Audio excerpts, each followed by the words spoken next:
तदोपाय विश्वोत्पत्त्यादिहेतवे तापत्रय विनाशाय श्रीकृष्णाय वयं नमः। यं सर्वजन्तमनुपेतमुपेतकृत्यं द्वैपायनो विरहकातरयाजुवाव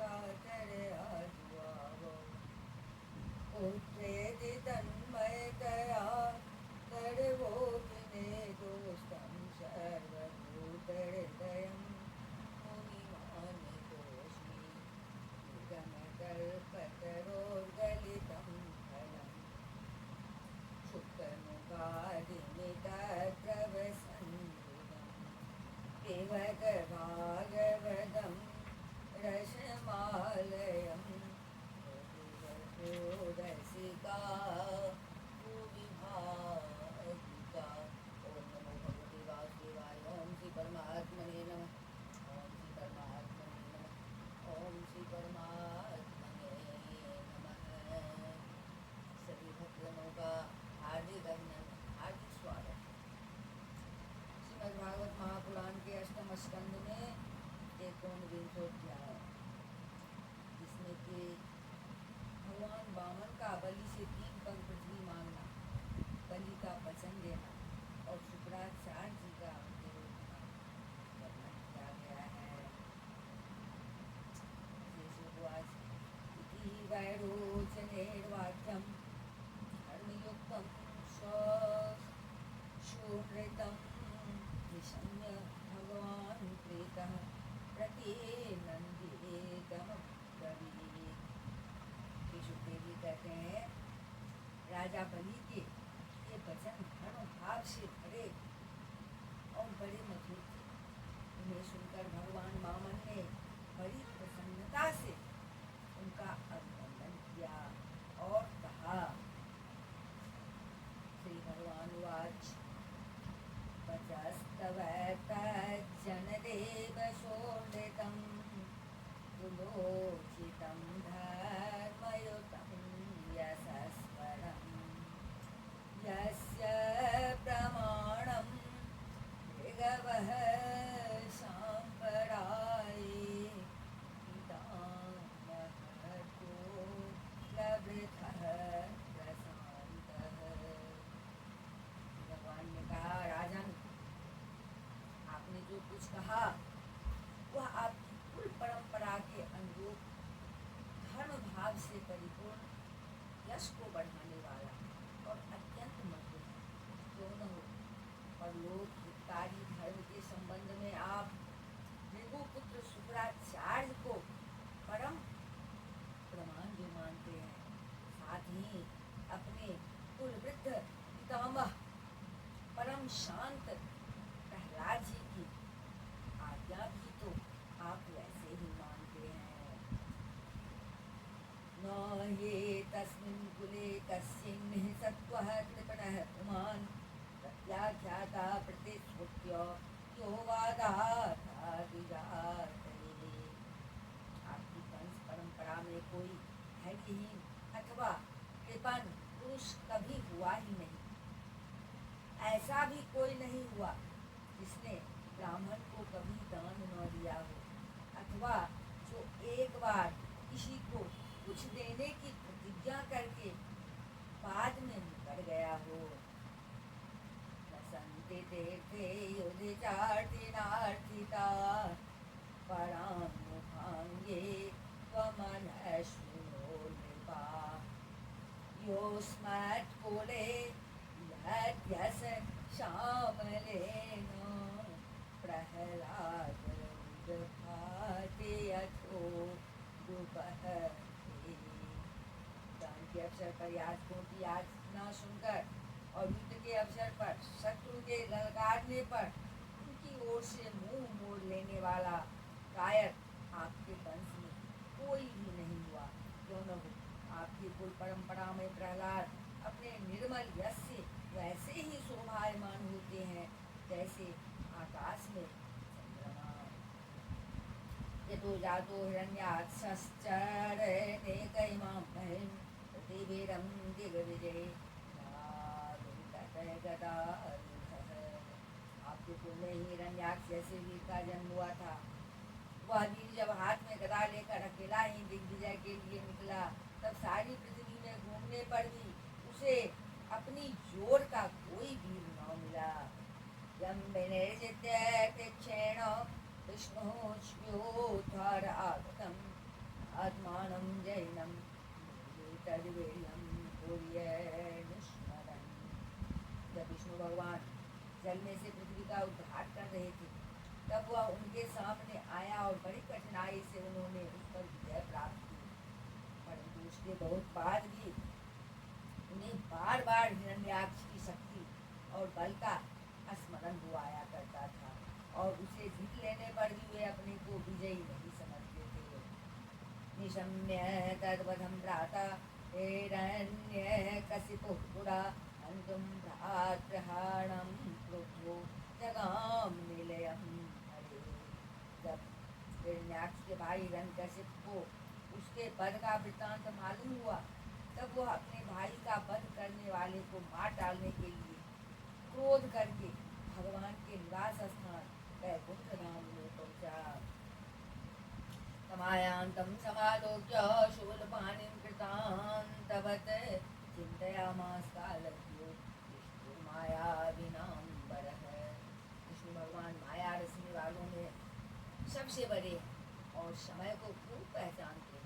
जब उन्होंने देखा कि हिरण्यकश्यप तो हाथ में शूल लेकर काल की भांति मेरे ही ऊपर धावा कर रहा है, तब उन्होंने विचार किया, यतो हम तत्रासो मृत्युः प्राणभृतामिव, यतो हम तत्रासो मृत्युः प्राणभृतामिव, अतो अहमस्य हृदयं प्रवेक्ष्यामि पराग्रसः। जैसे संसार के प्राणियों के पीछे मृत्यु लगी रहती है, वैसे ही मैं जहाँ जहाँ जाऊँगा वहीं वहीं यह मेरा पीछा करेगा। इसलिए मैं इसके हृदय में प्रवेश कर जाऊँ, जिससे यह मुझे देख न सके, क्योंकि यह तो बहिर्मुख है, बाहर की वस्तुएं ही देखता है। एवं सनिश्चेत्य रिपो शरीर माधवतो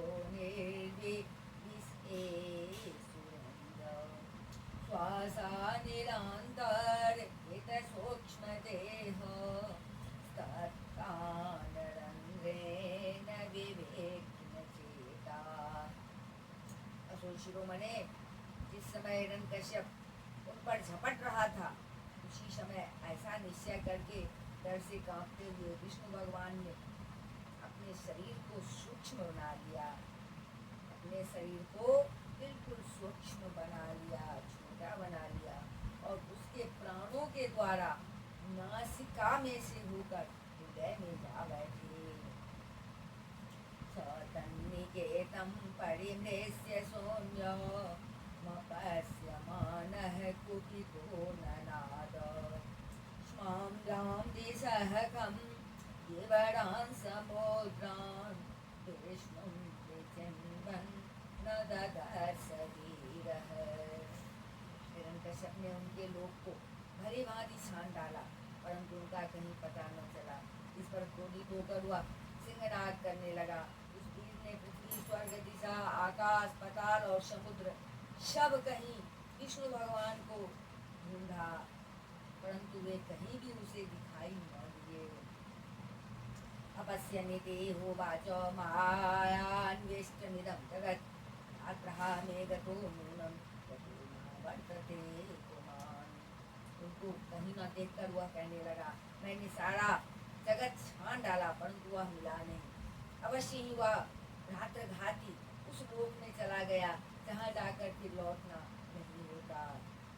वैराणुवन्दे तावाना मृत्योरिहदेहिनाम् अज्ञान प्रभुवो मन्यो रहं मानोपबृंहितः। बस अब उससे बैर भाव रखने की आवश्यकता नहीं, क्योंकि बैर तो देह के साथ ही समाप्त हो जाता है।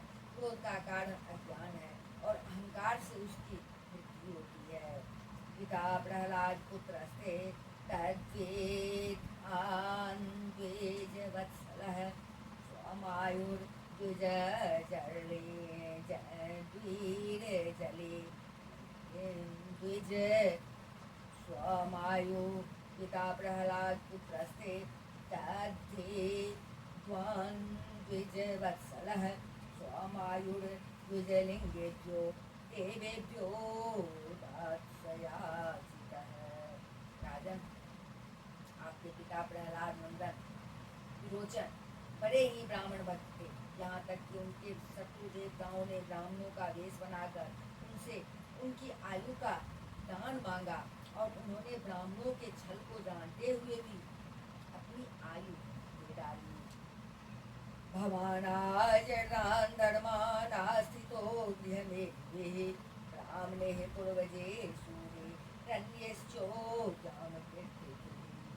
आप भी उसी धर्म का आचरण करते हैं जिसका शुक्राचार्य आदि गृहस्थ ब्राह्मण आपके पूर्वज प्रहलाद और दूसरे यशस्वी वीरों ने पालन किया है। तस्मात् त्वतो महीमिषत् गृणेऽहं वरदर्शभात् पदानि त्रीणि दैत्येन्द्र संविदानि पदा मम। दैत्येन्द्र, आप मुँहमांगी वस्तु देने वालों में श्रेष्ठ हैं, इसी से मैं आपसे थोड़ी सी पृथ्वी केवल अपने पैरों से 3 डग मांगता हूँ। तस्मात् तो महीमिषत् गृणेऽहं वरदर्शभात् पदानि त्रीणि दैत्येन्द्र संविदानि पदा मम। है, केवल अपने पैरों से 3 पग 3 डेग मांगता हूँ। नान्यते कामे राजन् पदान्या जगदीश्वरात् नैनः प्राप्नोति वै बुद्ध्वा यावदर्थ प्रतिग्रहः। माना कि आप सारे जगत के स्वामी और बड़े उदार हैं, फिर भी मैं आपसे इससे अधिक नहीं चाहता। विद्वान पुरुष को केवल अपनी आवश्यकता के अनुसार ही दान स्वीकार करना चाहिए, इससे वह प्रतिग्रहजन्य पाप से बच जाता है। ओ ब्राह्मण दायादो वाचस्ते वृद्धसम्मता त्वं बालो बाले स्मते स्वार्थं प्रत्यनुको यथा। राजा बलि ने कहा, ब्राह्मण कुमार, तुम्हारी बातें तो वृद्धों जैसी है, परंतु तुम्हारी बुद्धि अभी बच्चों की सी ही है। अभी तुम वो भी तो बालक ही ना, इसी से अपना हानि लाभ नहीं समझ रहे हो। मां भजोभि समाराध्यो लोकानामेकमीश्वरं पदत्रयं वृणीतेयो बुद्धिमान् विपदाशुषम्। मैं तीनों लोकों का एकमात्र अधिपति हूँ और द्वीप दे सकता हूँ। जो मुझे अपनी वाणी से प्रसन्न कर ले और मुझसे केवल 3 डग भूमि मांगे, वह भी क्या बुद्धिमान कहा जा सकता है। नवमान मामोपव्रज्य भूयो याचितुर्महते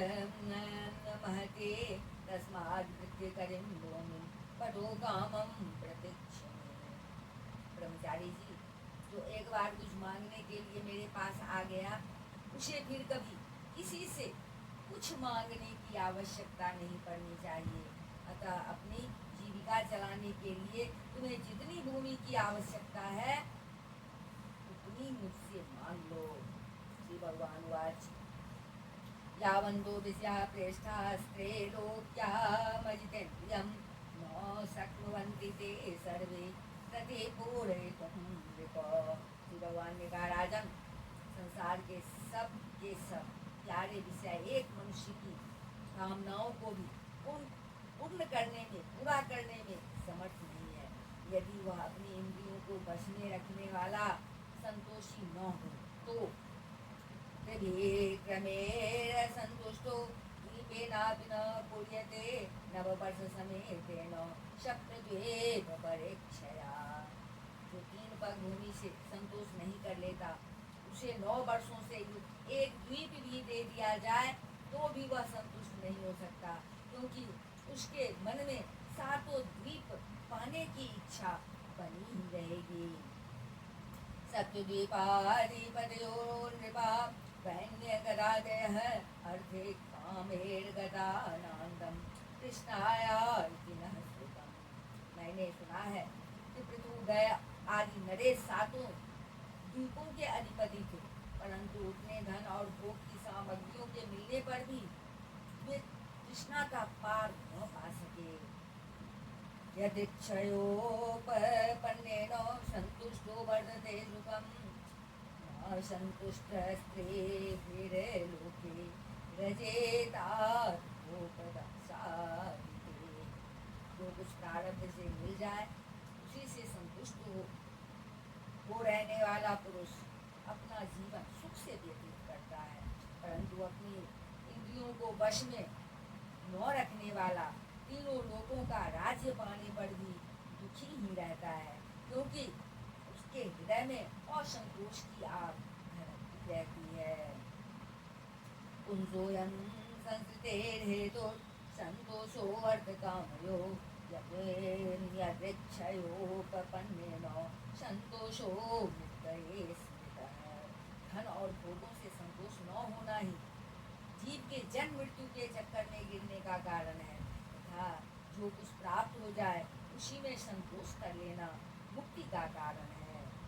यदृच्छा लाभ दुष्टस्य यदृच्छा लाभ दुष्टस्य तेजो विप्रस्य वर्धते तत् प्रसाम्यत संतोषात् दम्भ सेवा सुसुक्षणः।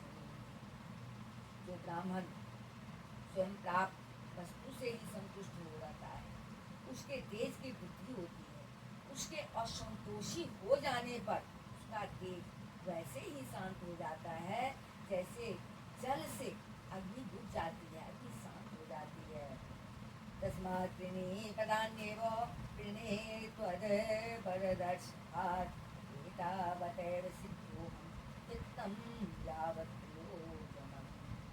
इसमें संदेह नहीं कि आप मोमांगी वस्तु देने वालों में शिरोमणि है, इसलिए मैं आपसे केवल 3 पग भूमि ही मांगता हूँ, इतने से ही मेरा काम बन जाएगा। धन उतना ही संग्रह करना चाहिए जितने की आवश्यकता हो। हसन्नाह वाञ्छात् प्रतिगृह्यतां वामनाय महिं दातुं जलभाजनम्। श्री सुखदेव जी कहते हैं कि भगवान के इस प्रकार कहने पर राजा बलि हंस पड़े। उन्होंने कहा अच्छी बात है, जितनी तुम्हारी इच्छा हो उतनी ही ले लो। यूँ कहकर वामन भगवान को 3 पग पृथ्वी का संकल्प करने के लिए उन्होंने जल पात्र उठाया। विष्णवेस्मां प्रदास्यन्त मोचनासूरेश्वरं जानश्चिन्केसितं विष्णु शिष्यं प्राहृदाम्बरः। शुक्राचार्य सब कुछ जानते थे, उनसे भगवान की यह लीला भी छिपी नहीं थी। उन्होंने राजा बलि को पृथ्वी देने के लिए तैयार देखकर उनसे कहा। शुक्रोवाच एष वैरोचने साक्षात् भगवान विष्णुरव्ययः तस्य पादन्दितेर्जातो देवानां कार्यसाधकः। शुक्राचार्य ने कहा, विरोचन कुमार, ये स्वयं अविनाशी भगवान विष्णु है। देवताओं का काम बनाने के लिए कश्यप की पत्नी अदिति के गर्भ से अवतीर्ण हुए हैं। तदेवसुतं त्वये तस्मै यदनर्थमजानता न साधु मन्ये दैत्यानां महानुपगतो नयः। तुमने यह अनर्थ न जानकर कि ये मेरा सब कुछ छीन लेंगे, उन्हें दान देने की प्रतिज्ञा कर ली है। यह तो दैत्यों पर बहुत बड़ा अन्याय होने जा रहा है, इसे मैं ठीक नहीं समझता। तेषान्मैश्वर्यं श्रियं तेजो यशः सुतं दास्यत्याच्छिद्य शक्नाय माया मानवको हरिः। स्वयं भगवान ही अपनी योग माया से यह ब्रह्मचारी बनकर बैठे हुए हैं। ये तुम्हारा राज्य, ऐश्वर्य, लक्ष्मी, तेज और विश्वविख्यात कीर्ति सब कुछ तुमसे छीनकर इंद्र को दे देंगे। क्रमेणिमां लोकान् विश्वकायः क्रमिष्यति सर्वस्वं विष्णवे दत्त्वा मूढवर्तिष्यसि कथम्। ये विश्वरूप है, 3 पग में तो ये सारे लोगों को नाप लेंगे। मूर्ख, जब तुम अपना सर्वस्व ही विष्णु को दे डालोगे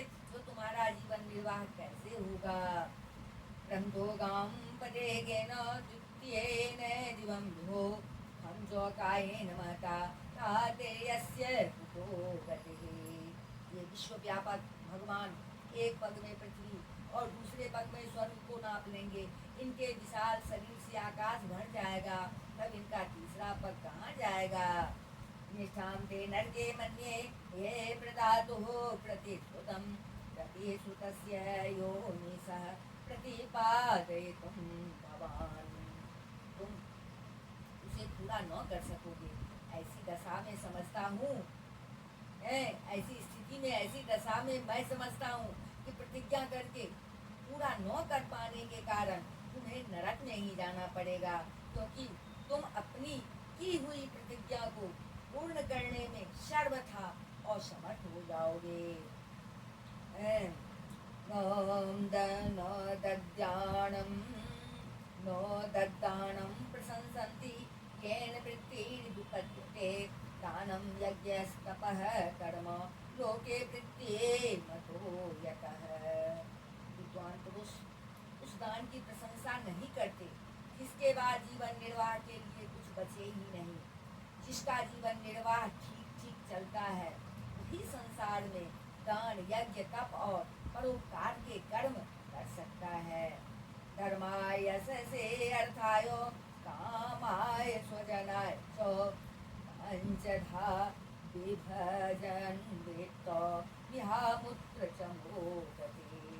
जो मनुष्य अपने धन को 5 भागों में बांट देता है, कुछ धर्म के लिए, कुछ यश के लिए, कुछ धन की अभिवृद्धि के लिए, कुछ भोगों के लिए और कुछ अपने स्वजनों के लिए, वही इस लोक और परलोक दोनों में ही सुख पाता है।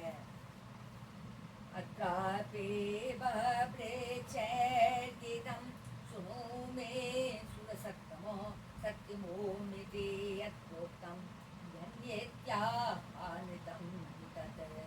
असो शिरोमणे, यदि तुम्हें अपनी प्रतिज्ञा टूट जाने की चिंता हो तो मैं इस विषय में तुम्हें कुछ ऋग्वेद की श्रुतियों का आशय सुनाता हूँ। तुम सुनो।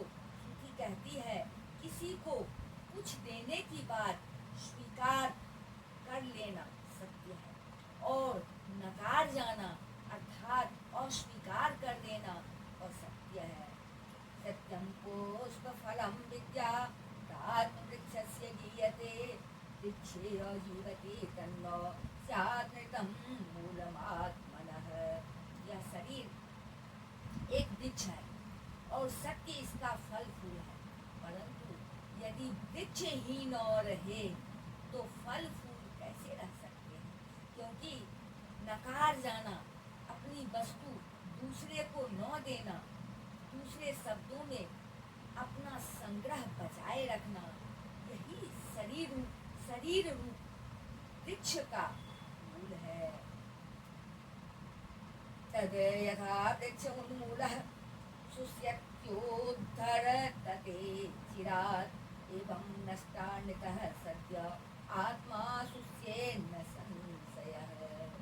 जैसे जड़ न रहने पर वृक्ष सूखकर थोड़े ही दिनों में गिर जाता है, उसी प्रकार यदि धन देने से अस्वीकार न किया जाए तो यह जीवन सूख जाता है, यह जीवन निष्फल हो जाता है, यह जीवन शुष्क हो जाता है, सूख जाता है, इसमें संदेह नहीं।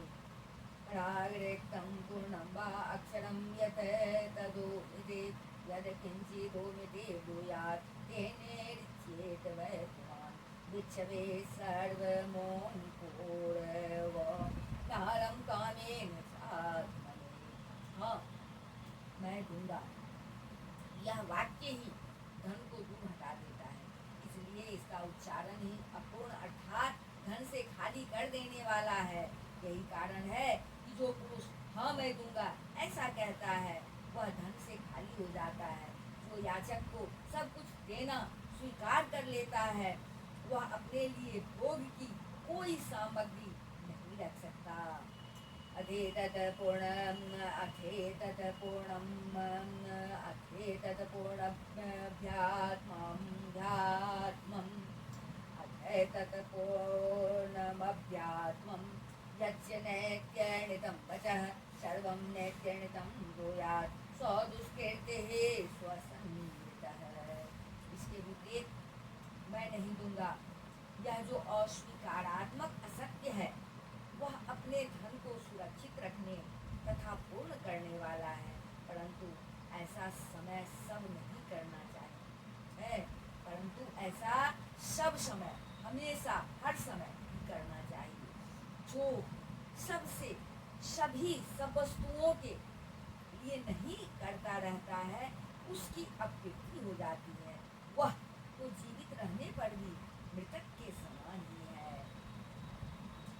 स्त्रीसु नर्म विवाहे च प्रत्यर्थे प्राण संकटे यो ब्राह्मणार्थे हिंसायां नानृतं स्याज्यो गुप्सितम्। स्त्रियों को प्रसन्न करने के लिए हास परिहास में, विवाह में, कन्या आदि की प्रशंसा करते समय, अपनी जीविका की रक्षा के लिए, प्राण संकट उपस्थित होने पर गौ और ब्राह्मण के हित के लिए तथा किसी को मृत्यु से बचाने के लिए असत्य भाषण भी उतना निंदनीय नहीं है। इति श्रीमद्भागवते महापुराणे पारमहंस्यां संहितायां अष्टमस्कन्धे कामन्तादुर्भावे एकोनविंशोऽध्यायः। बोल वृंदावन बिहारी लाल की जय, राजा रामचंद्र की जय, अम्बा जनक नंदनी की जय, भास्कर भगवान की जय, बजरंगबली की जय, उमापति महादेव की जय। श्रीमद्भागवत महापुराण की जय। बोलिए सभी संतन की जय। जय जय श्री